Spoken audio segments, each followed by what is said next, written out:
लेक माहेरचं सोनं, लेक सौख्याचं औक्षण, लेक बासरीची धून, लेक अंगणी पैंजण. पोरीनं परकधन समजलं जातं, कारण एक दिवस ती माहेरचं घर आणि नाव सोडून सासरी नांदायला जाते. पण आई वडिलांच्या मनातील मुलीचं स्थान मात्र कायम राहतं. मुलीची जागा कोणताही मुलगा घेऊ शकत नाही.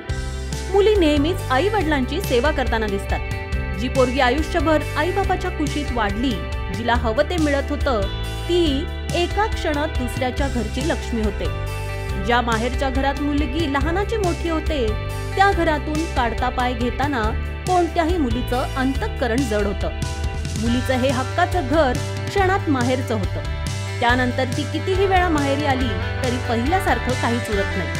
अशाच एका बाप लेकीचा व्हिडिओ सध्या सोशल मीडियावर व्हायरल होतोय. घरामध्ये जेव्हा मुलगी बोलते आणि बोलतच राहते, तेव्हा घरातील प्रत्येक जण म्हणतो, तोंड दुखत नाही का ग तुझं, किती बडबड बडबड. आणि जेव्हा हीच लेक शांत असते तेव्हा आई म्हणते, बरी आहेस ना तू.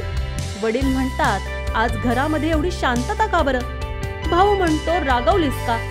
आणि जेव्हा ती सासरी जाते तेव्हा सगळेच म्हणतात, असं वाटतं घराची शोभाच गेली. शेवटी मुलगी दोन्ही ठिकाणची परकीत असते. ज्या घरात जन्म झाला, लहानाची मोठी झाली, स्वप्न पाहिली, स्वप्नांचा पाठलाग केला आणि ती स्वप्न पूर्णही केली, तरी तेच घर तिला सोडावं लागतं. यावेळी तिच्या मनाची काय घालमेल होत असेल हे कुणीच समजू शकत नाही. तर ज्या लेकीला लहानाची मोठी केली, तिला परक्याच्या घरी पाठवताना आई वडिलांच्याही काळजाला काय वाटत असेल हे कुणीच सांगू शकत नाही.